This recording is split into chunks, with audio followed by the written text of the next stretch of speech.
Halina't muli po nating pakinggan at panoorin ang mga video ng Mensahero ng Silangan. Dahil sa mga video pong ito, dito po natin masumpungan ang mga kasagutan sa atin pong mga matagal ng katanungan. Tara po, panoorin po natin.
Masayang balita mga Ophirians, narito na ang pagpapatuloy ng The Seal series and this is part 4. Labis kaming nagagalak sa resulta ng part 3. Hindi namin akalain na ganun ang magiging pagtanggap ng mga tao sa tunay na pangalan ng Ama at ng Mesaya. Madalas naming marinig itong ganitong tanong.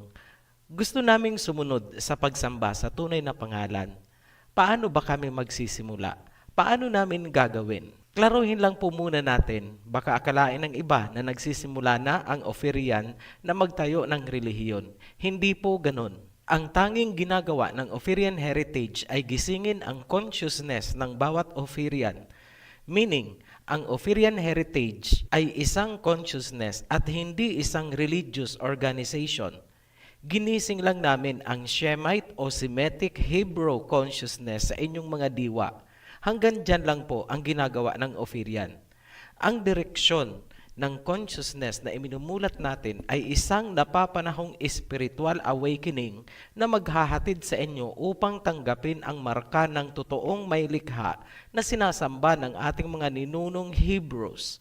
Yan sina Eber, paakyat kay Shem na anak ni Noah. May critical kaming tanong sa inyo. Pag-isipan niyong mabuti ito. Sapat na ba na alam nyo ang tunay na pangalan at ito na ang inyong tinatawag sa pagdarasal? Ang sagot namin ay isang napakalakas na hindi. Hindi po sapat na alam ninyo ang pangalan at doon na kayo nagdarasal. Alam din namin, maraming religions at sekta ang mapipilitang tangkilikin ang banal na pangalan para hindi mag-alisan ang kanilang mga members. Ngunit, hindi pa rin nila bibitawan ang Babylonian worship nila. Dahil dyan, dito sila lalagpak. Matthew chapter 7 verse 22 hanggang 23. Many will say to me in that day, Messiah Yahawashai, have we not prophesied in thy name? And in thy name have cast out devils? And in thy name done many wonderful works?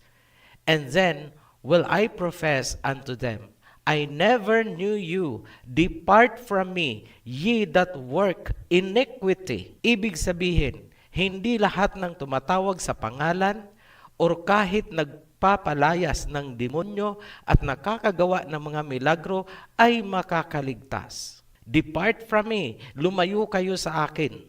Tandaan nyo rin ang sinabi sa Matthew chapter 22 verse 14. Many are called, but few are chosen. Marami ang tinawag, pero kunti lang ang pinili. Ano ang malinaw na inilalarawan? Hindi sapat na alam mo at ginagamit mo ang pangalan. Kailangan mo maging sealed ng name sa iyong forehead. Ngayon, pag-usapan natin ang marka o seal. Ayon sa Revelation chapter 14 verse 1, imamarka sa forehead ng kanyang mga pinili ang pangalan ng Ama at ng Anak. Symbolic po ang forehead, meaning isipan o diwa. Sa English, consciousness. To get the mark, may dalawang aksyon kang dapat gawin. Una, talikuran mo at alisin sa isipan ang nakagisnang Babylonian worship. Come out of her, my people. Revelation chapter 18 verse 4. Umalis ka, lumabas ka. Hindi pwedeng tatanggapin mo ang pangalan, pero nariyan ka pa rin sa loob ng Babylonian organization. Get out, lumabas ka, umalis ka.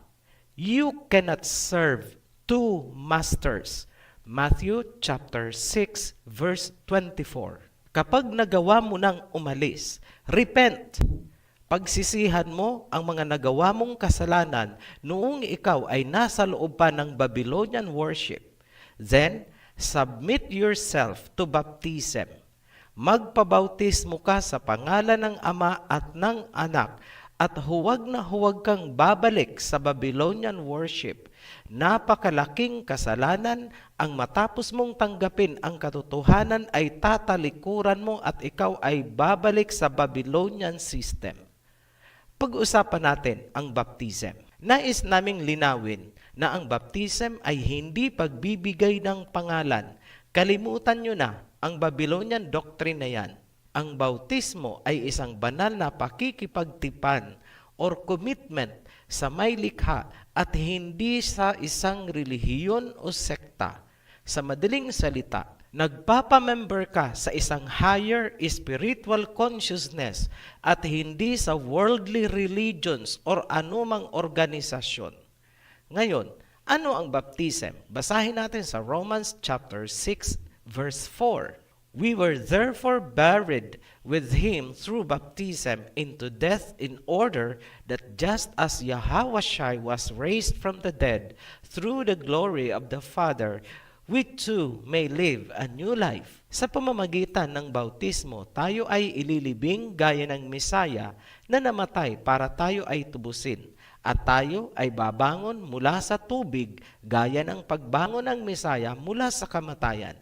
Baptism ang first step sa plan of salvation. Kanino tayo nakikipagkasundo at umaanib sa pamamagitan ng baptism? Ephesians chapter 4 verse 4 hanggang 6. There is one body and one spirit, just as you were called to one hope when you were called. One Yahweh, one faith, one baptism, one almighty creator of all, who is over all and through all and in all. Umaanib tayo sa iisang katawan, isang spirit, isang paniniwala, isang binyag sa pangalan ng isang may likha. Ang pagpapabinyag ay isang pagpapasakop hindi sa isang relihiyon kundi sa iisang katawan, isang espiritu ng Aba Yahweh. Yan ang Hebrew-Ophirian consciousness. Ngayon, ano ang paghahanda para mabinyagan? Una, repentance. Mark chapter 1 verse 4 hanggang 5. And so John the Baptist appeared in the wilderness, preaching a baptism of repentance for the forgiveness of sins. The whole Judean countryside and all the people of Jerusalem went out to him. Nag-preach si John sa wilderness tungkol sa baptism para sa kapatawaran ng mga kasalanan. Kung kaya, ang buong Judea at lahat ng tao sa Jerusalem ay pumunta sa kanya para magpabautismo. Bakit kailangan ang repentance o pagsisisi, paghingi ng tawad at pagtalikod sa maling paniniwala? Nasusulat sa Acts chapter 2 verse 38 hanggang 41. Peter replied, "Repent and be baptized, every one of you, in the name of Yahushua for the forgiveness of your sins, and you will receive the gift of the Holy Spirit." Those who accepted his message were baptized, and about 3,000 were added to their number that day. Sinabi ni Peter na kailangan munang magsisi sa kasalanan, magpabaptize upang tanggapin ang gift of the Holy Spirit. Klarado na kailangan munang magpabaptize, kailangan ang cleansing para tayo ay makatanggap ng gift of the Holy Spirit. Ngayon, sino ang authorized magsagawa ng baptism? Pastor lang ba? Ministro lang ba? Ano ang sinasabi ng Mesaya? Talasan niyo po ang pangunawa sa babasahin naming talata. Matthew chapter 28, verse 17 hanggang 20. When they saw him, they worshipped him, but some doubted. Then the Messiah, Yahushua, came to them and said, All authority in heaven and on earth has been given to me. Therefore, go and make disciples of all nations, baptizing them in the name of the Father and of the Son and of the Holy Spirit. Pansining mabuti na ang authority na magsagawa ng baptism ay ibinigay ng Misaya sa mga tao mismo. Hindi sinabi sa mga ordinadong pastor o ministro, kundi sa mga tao. Ngayon, titigang mabuti ang context or sitwasyon sa Acts kung saan tumutugba ang sinabi ng Misaya. Lawakan ang pangunawa. Acts chapter 2 verse 38 hanggang 41. Peter replied, Repent and be baptized, every one of you, in the name of Yahushua for the forgiveness of your sins, and you will receive the gift of the Holy Spirit. Those who accepted his message were baptized, and about 3,000 were added to their number that day. Paano nabautismohan ni Peter ang 3,000 katao sa maghapon? Ipagpalagay nating 10 hours niyang gagawin. Mag-compute. Kailangang mabautismohan ni Peter ang 300 katao kada oras. 5 katao kada minuto. Walang tigil, walang kain, walang pahinga. Kaya bang gawin yon ni Peter kung hindi siya tinulungan ng crowd? Hindi. Dahil sa authority ng Misaya na ibinigay sa mga tao, sila mismo ang nagbautismo sa mga kasamahan nila. Malamang, supervision na lang si Peter. Kumbaga, ganito ang nangyari. Bautismuhan mo ako, babautismuhan din kita. Yung mga nabautismuhan naman ang magbabautismo sa mga nakapila. Kaya natapos ang 3,000 persons sa isang araw. Naaayon ba sa Biblia ang interpretation? Yes. Ngayon, ito ang malaking katanungan. Ang sabi ng Misaya ay binyagan nyo sila sa pangalan ng Ama at ng Anak at ng Espiritu. Alam na natin ang pangalan ng Ama at ng Anak. Ngunit, hindi nahayag ang pangalan ng Espiritu. Paano ang pagbibinyag? Marami ang nagsasabi na ang pangalan daw ng Holy Spirit ay Ruach HaKodesh. We beg to disagree. Hindi po tayo sang-ayon dyan.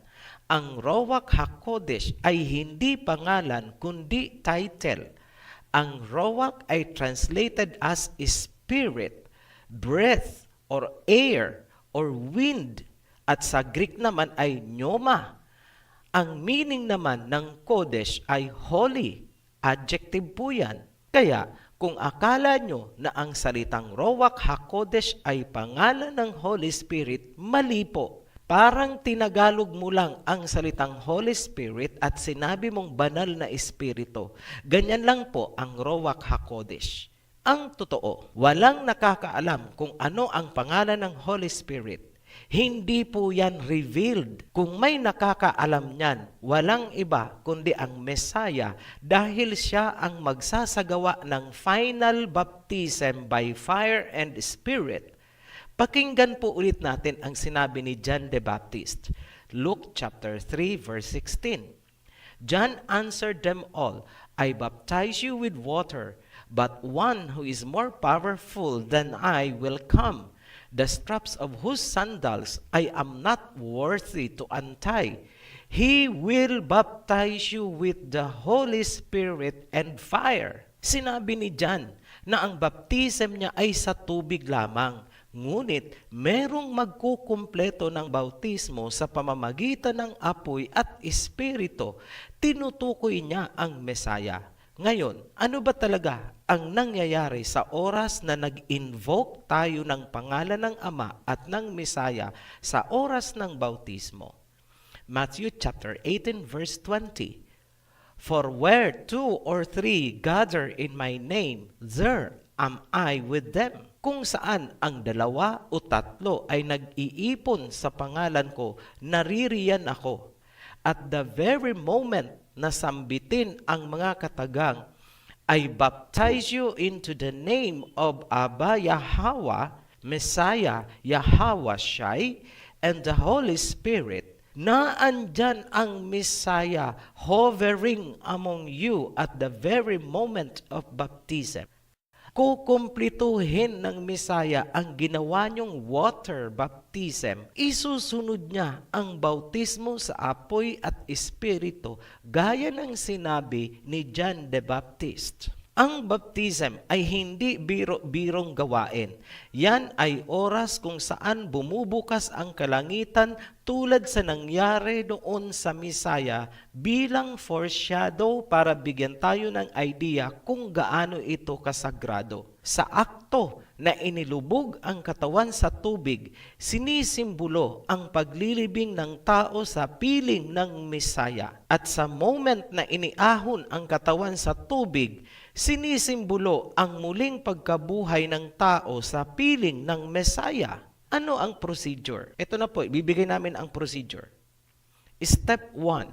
Pag nasa tubig na, gawin ang invocation or pagtawag sa Ama at sa Messiah. Ito ang sasambitin. Aba Yahweh, Messiah Yahweh Shai, lumalapit ang inyong anak para sa isang pakikipagtipan ayon sa iyong kautusan. Step 2, consecrate. Banggitin ang pangalan ng nagpapabinyag. Kunwari, pangalan niya ay Nida. Nida, tinatanggap mo ba ang kalooban ng Amang Yahweh at ikaw ay buong puso na nagpapasakop sa kanyang mga kalooban at kautusan? Sasagot po si Nida, opo. Baptizer, ito ang gagawin. Ipatong ang kamay sa ulo ng nagpapabinyag. Banggitin ang pangalan ng nagpapabinyag. Nida, binibinyagan kita sa banal na pangalan ng Aba Yahweh at ng anak Yahweh Shai at ng banal na espiritu. Note, pwede nyo rin po itong isalin sa inyong local dialect kung kayo po ay Bisaya. Basta ganyan po ang content niya. Ngayon, diretso tayo sa step 3, immersion. Ilubog sa tubig hanggang matabunan ang ulo. Mas maganda rin kung pipisilin ng nagpapabinyag ang kanyang ilong para hindi mapasukan ng tubig. So, a little bit of common sense na lang po dyan. Ngayon, kung babae ang nagbibinyag, mas maigi na may isa pang tutulong or mag-a-assist sa kanya. Pagkatapos ng paglulubog, ang taong nabinyagan ay magkakaroon ng bagong reputasyon sa paningin ng Ama at ng Messiah. Alam yan ng taong nabinyagan na hindi na siya pangkaraniwang tao. May bagong consciousness, may bagong diwa. Yan ang ibig sabihin ng white stone with a new name, a new reputation, na ang nakakaalam ay tanging ang tao na tumanggap nito ayon sa Revelation chapter 2 verse 17. It is felt in the heart of the person. Ngayon, paalala, ang sino mang magpapabautismo ay maaaring dumaan sa pagsubok gaya ng pinagdaanan ng Messiah pagkatapos ito mabautismuhan. Kung kaya, nagbilin si Peter, basahin ang Acts chapter 2 verse 38 hanggang 41. Nabasa na po natin ito kanina. Kunin lang namin ang nasa kalagitnaan, verse 40. With many other words, he warned them and he pleaded with them, save yourselves from this corrupt generation. Protektahan nyo ang sarili nyo na huwag maimpluwensyahan or matukso ng corrupt generation. Ano ang tinutukoy na corrupt generation? Kung napanood nyo ang mga naunang video, malinaw na sa inyo kung anong generation ang iniiwasan nila.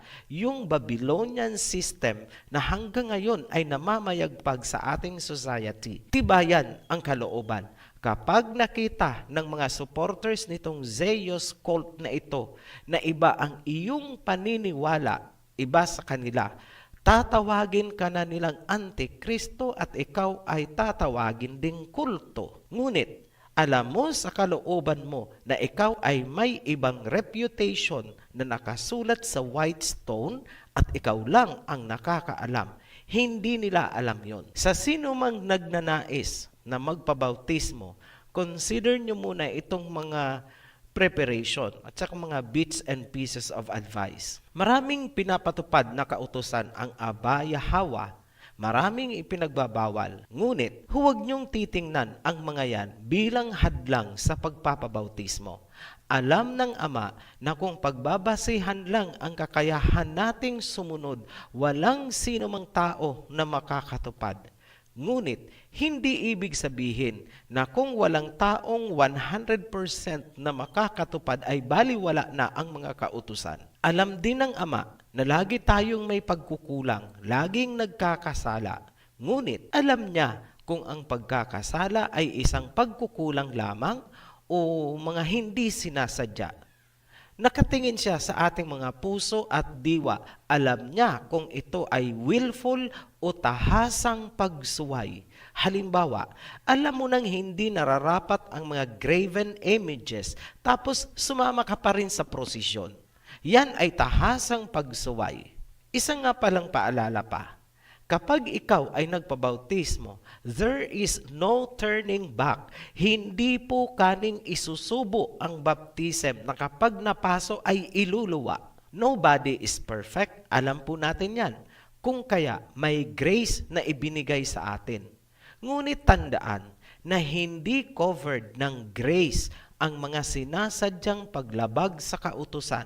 Maraming sekta ang sinisipa ang kautusan dahil saved by grace na daw sila. Ang kautusan daw ay ang love. Ngunit ang mga yan ay isang tahasang pagbaluktot sa tunay na nilalaman ng Biblia. Babylonian doctrine po yang iginigiit ninyo na ang kautusan ay love. Itong mga binanggit natin ay mga paunang paalala lamang. Tandaan, walang organisasyon at hindi relihiyon ang Ophirian Heritage na magpapatupad niyan sa inyo at magbabantay sa inyo. Kayo mismo sa sarili nyo, it will be your own very own way of life, new lifestyle, new consciousness. Kung susundin nyo ang mga advisory namin, fine, good for you. Kung hindi nyo susundin, walang problema sa amin. Wala po kayong pananagutan sa amin. Wala rin kaming sanction na ibibigay sa inyo. Wala po tayong mga policy na ikaw ay ititiwalag dahil ang magsasagawa po niyan ay ang Ama. Hindi po ang sino mang tao. Kumbaga, advisory lang or messengerial ang papel na ginagampanan ngayon ng OHC. Ikaw at ang Ama at ang Misaya ang nakapirma sa kontrata. Ang oath-taking mo ang tinatawag nating bautismo. Parang ganyan ang sitwasyon. To cut it short, everything is between you and our Creator, Yahweh.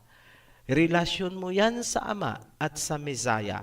Wala ding kukolekta sa iyo ng ikapo. Kung tutulong ka sa kapwa bilang charity, nasa iyo na yan. Kung gusto mo ring tulungan ang OHC, salamat din. Ngunit huwag mong ipapalagay na may obligasyon ka na sa amin dahil nagpabinyag ka na. Wala pong ganon. Isa pang payo. Paano nyo po protektahan ang inyong sarili sa mga persecution na pwedeng magsimula mismo sa sarili nyong pamilya at mga kaibigan? Ito ang payo namin. Panatilihin nyo munang lihim sa tagalabas ang inyong white stone. Huwag kang patitinag. Alam namin na darating ang panahon, dadami at dadami kayo. Magkakaroon ka ng mga bagong kaibigan na kauri mo ang reputasyong iniingatan. Mga kasamahan mo sa iisang consciousness or diwa. Manatili kayong intangible o invisible sa mata ng hindi nyo kapanalig. Naririyan kayo pero hindi nila kayo makikita. Yan ang proteksyon nyo para hindi kayo ma-persecute nitong mga supporters ng Babylonian worship. Ganyan nag-survive ang Ophirian consciousness down to this generation and future generations. May nilalabag ba kayong batas? Wala. Kailangan bang protektahan ng pamahalaan kung anuman ang paniniwala mo? Yes, guaranteed po yan ng Constitution. Manatili kayo bilang mga individual persons lamang na merong common consciousness. Interact na parang magkakapatid at magkakamag-anak. Pwede kayong magkaroon ng mga reunion bilang magkakaibigan or spiritual family. Kung may mga katanungan, paki-comment na lang. Nakatutok po kami upang sagutin sa abot ng aming makakaya. Muli po kaming nagpapasalamat sa inyong walang sawang pagsubaybay. Sa ating mga new subscribers, welcome home to our heritage. Be blessed, Ophirians. Shalom. Maraming salamat po sa inyong pakikinig at panonood ng video ito. At kung kayo po ay may natutunan, paki-like and share na rin po. At nasa baba po ang ating link para po sa inyong mga komento. Salamat po.